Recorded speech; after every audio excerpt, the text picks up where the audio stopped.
Welcome to another English Plus episode, and in this episode we will continue our Vocabulary Builder series. This time it's Vocabulary Builder 5. We will learn about new 20 words, and we will have all the activities we need so that for the rest of the week you can check your understanding and retain the information or the words you learn in this episode and build on that to make these words permanent in your active vocabulary bank.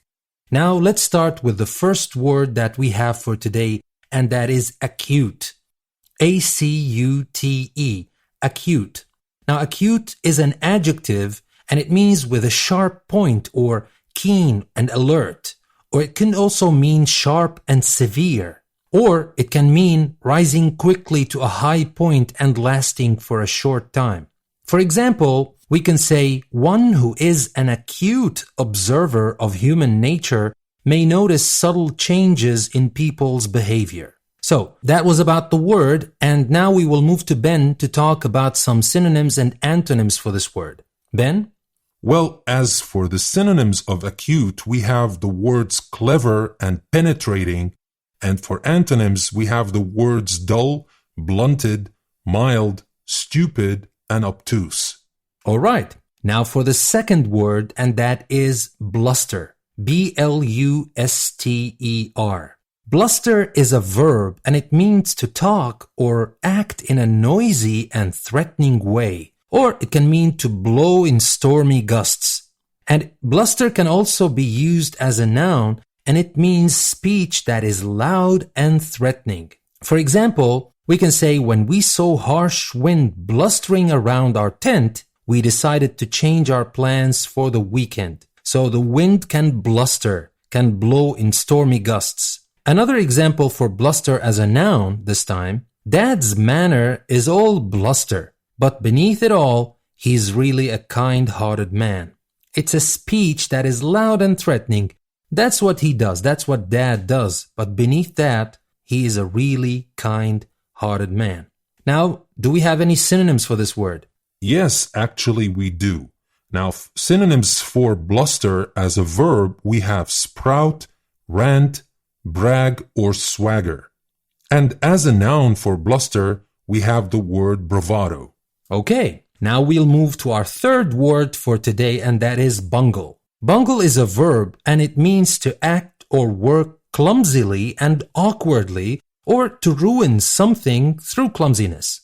For example, if we bungle this project, we may never get another chance to prove ourselves as a worthy team. If we ruin this project because we are clumsy, we're not going to get another chance. Do we have any synonyms for bungle? Yes, actually we do. Now, synonyms for bungle are the words blunder, botch, and mess up. All right. Now we'll move to our fourth word for today, and that is commentary. C-O-M-M-E-N-T-A-R-Y. Commentary. Now, commentary is a noun, and it means a series of notes clarifying or explaining something, or it could be an expression of opinion. For example, our spiritual leader gave us a helpful commentary on the true meaning of the 10 Commandments. Now, I just want you to pay attention to the preposition we use after commentary. We say commentary on something. And these are things that you have to know because these are some of the most common mistakes people make. They use the wrong preposition. So, it's a commentary on something. Ben, do we have any synonyms for commentary? Yes, we do. Synonyms for commentary are explanation, remarks, narration, description, account, review, and analysis. Very good. Now we'll move to our fifth word for the day, and that is duration. Now duration is a noun, and first let me spell it out for you. It's D-U-R-A-T-I-O-N. So, as I said, it is a noun, and it means the length of time that something continues or lasts. For example, even though the story was hard to follow, my friends decided to stay for the duration of the opera. For the duration of the opera, for the length of time the opera takes. So, as I can see, Ben is signaling me to move on to the next word. Seems that we don't have any meaningful synonyms or antonyms for this word. So I'll move to the next word, and that is eerie. Now, eerie is spelled E-E-R-I-E.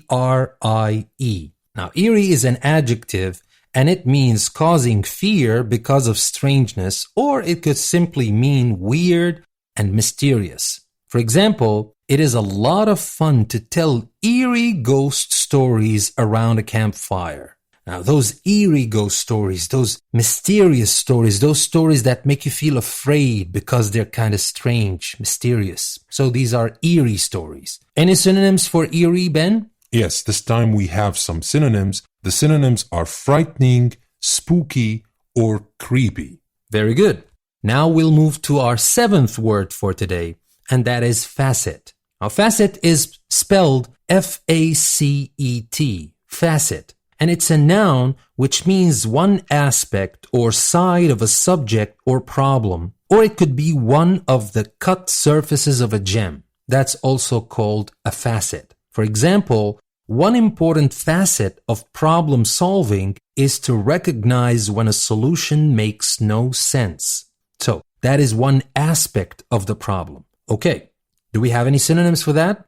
Yes. Synonyms for facet, we have the words angle, characteristic, factor, element, or cut. Especially when we mean facet for gems, we can call it a cut. All right, now we'll move to the next word, and that is fidelity. F-I-D-E-L-I-T-Y, fidelity. It's a noun, and it means the state of being faithful, or it could mean accuracy in details or exactness, to be exact. Accuracy in details. For example, the fidelity of scratchy old records can't match the clarity of CDs or DVDs. Do we have any synonyms and antonyms for that? Yes, we do. The synonyms of fidelity are the words loyalty and faithfulness. As for the antonyms, we have the words disloyalty, treachery, and inexactness. Very good. Now we'll move to the next word, and that is fray. F-R-A-Y, fray. Now, fray as a noun means a brawl or a noisy quarrel, which is technically a kind of a fight or argument. And as a verb, fray means to wear away by rubbing, or to make ragged or worn, or to strain or irritate, like when we talk about a rope, for example. If you use the rope for a long time and this rope starts to tear apart into the strands that it is made of, so that's, we can call it is frayed. For example, after the two loudest students began arguing, the whole class jumped into the fray. And here, of course, we used fray as a noun. Now, for fray as a verb, a faucet that drips continuously can fray anyone's nerves. And here, fray, that means to strain or irritate. Any synonyms for that? Yes, actually we have the noun that is scuffle as a synonym for fray, and as a verb we have the verb unravel. Thank you, Ben. Now for our next word, headstrong. H-E-A-D-S-T-R-O-N-G. Headstrong. And it's an adjective which means willful or stubborn. For example, even the most patient caregiver may feel challenged when faced with a headstrong child or with a stubborn child. Any synonyms and antonyms, Ben? Yes, actually, we have the synonyms obstinate, mulish, or unruly. And antonyms, we have the words obedient, docile, and submissive. Perfect. Now for our next word, inhabitant. I-N-H-A-B-I-T-A-N-T. Inhabitant. And that is a noun which means one living permanently in a given place. A person who lives in a place is this place's inhabitant, or this person is an inhabitant in this place. For example, although she enjoys traveling to exotic places, she is a lifelong inhabitant of this small town. Any synonyms and antonyms for inhabitant? Yes. For synonyms, we have the word resident, native, occupant, or tenant. For antonyms, we have the words stranger, outsider, visitor, or foreigner. All right, now we have our next word, and that is numb. Numb is spelled N-U-M-B, but we don't pronounce the B in the end. It's a silent B, so we say numb. Numb is an adjective which means having lost the power of feeling or movement. And numb can also be used as a verb, which means to dull the feelings of or to cause to lose feeling. For example, bitter cold may leave your toes numb, so try to wear woolen socks. If it leaves your toes numb, that means it leaves your toes without the power of feeling or movement. Another example, this injection will numb the area so that the doctor can stitch the cut painlessly. Numb the area, that means it will cause you to lose the feeling, and that is when we're talking about anesthetic. The doctors use that all the time so that you don't feel the pain when they want to fix you up. Any synonyms and antonyms, Ben? Yes, synonyms for numb as an adjective are the words unfeeling, insensible, or dazed. And dazed here we're talking about D-A-Z-E-D. And as a verb, we have the verb deaden. That is from dead and E-N, D-E-A-D-E-N. And for antonyms, for the adjective numb, we have sensitive and alert. Very good. Now we will move to the next word, pacify. P-A-C-I-F-Y. Pacify. And pacify is a verb that means to make peaceful or calm or to soothe. For example, the factory owners hope to pacify the angry protesters with promises of higher wages and shorter working hours. Any synonyms or antonyms for pacify? Of course. For synonyms, we have the words mollify and placate or placate. And for antonyms, we have anger, arouse, stir up, foment, and ignite. Thank you very much. Now we'll move to the next word, and that is ravenous. Ravenous is spelled R-A-V-E-N-O-U-S. Ravenous. Now, ravenous is an adjective, and it means greedy, very hungry, eager for satisfaction. For example, exercising vigorously for several hours gives me a ravenous appetite. Of course, after exercising for many hours, you'll be hungry. You'll be very hungry. Well, Ben, do you have any words as synonyms and antonyms for ravenous? Yes, I do. And synonyms for ravenous are the words starved, famished, voracious, and wolfish. Antonyms can simply mean not hungry, well-fed, satisfied, or satiated. Very good. Now for the next word, refute. Now, refute is a verb and it means to prove incorrect. For example, after analyzing the situation, I now know a foolproof way to refute the original claim. To prove incorrect. Now, what do we have as synonyms and antonyms for this word, Ben? Well, for synonyms, we have the words disprove and rebut. For antonyms, we have the words prove, support, confirm, and corroborate. That's great. Now let's move to the next word, remorse. Remorse, R-E-M-O-R-S-E. Remorse is a noun, and it means deep and painful regret for one's past misdeeds, for the wrong things that you've done in the past. You regret these things. Deep feeling of regret, and that is remorse. Or we can say pangs of conscience. You've done something wrong and now you have those pangs in your conscience which moves you to tell the truth, to ask for forgiveness, etc. For example, when the driver realized what a terrible accident he had caused, he was overcome with remorse. Any synonyms and antonyms for remorse? Yes, actually, for the synonym we have the word guilt, and for antonyms we have the words clear conscience and guiltlessness. Perfect. Now for our next word, setback. Now setback is S-E-T-B-A-C-K,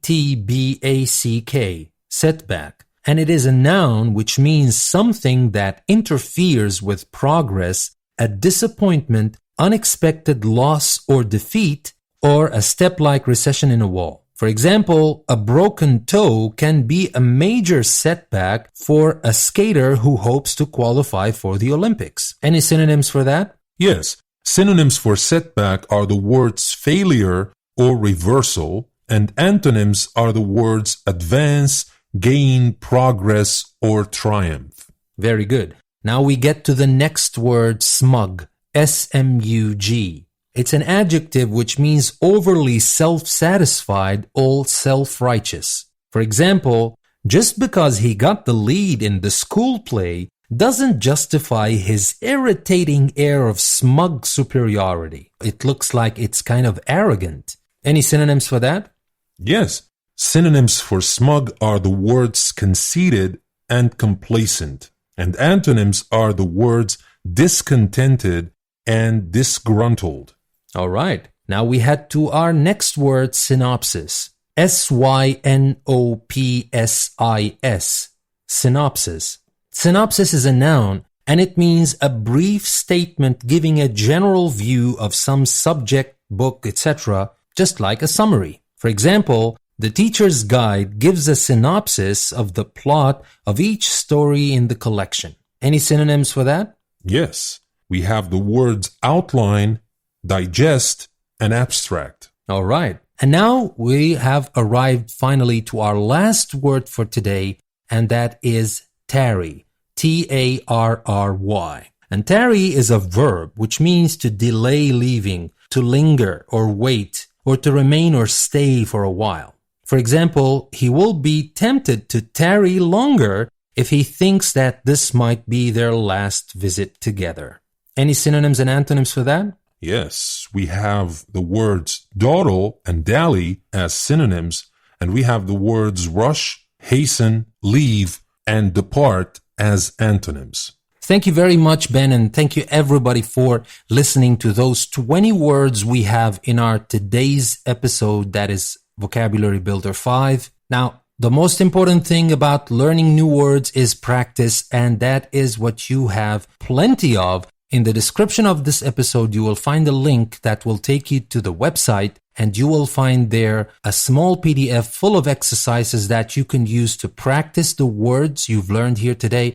And you will also find links to online activities which you can take anytime, anywhere, on any device you like. Practice is the most important thing, because it is not enough to listen to the podcast and learn new words that you will forget very soon if you don't practice. So please take the link, go to the webpage, download the PDF and do the exercises, or if you prefer the other online exercises, that's also available for you there. Now, before I leave, I would like to tell you about my new online course on Udemy, Let's Speak English, People's Appearance and Character. This course is about teaching you vocabulary and speaking, and the focus of this course is describing people and specifically their character and personality. We have video lessons and a special workbook for the course. We have a lot of online activities as well for the course. It is a course that you will learn a lot from, especially if you are interested in this topic and this theme, which happens to be the most common theme we talk about every day,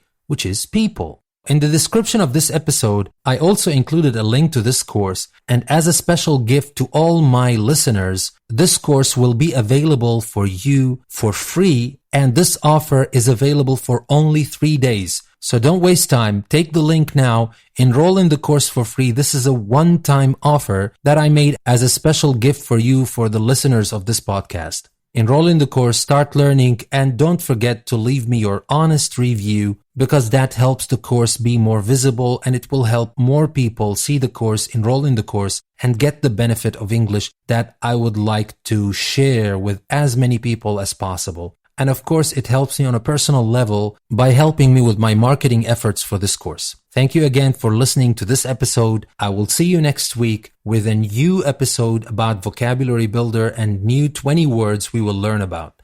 Until then, have a great week from English Plus and from me, Danny. I'll see you next week.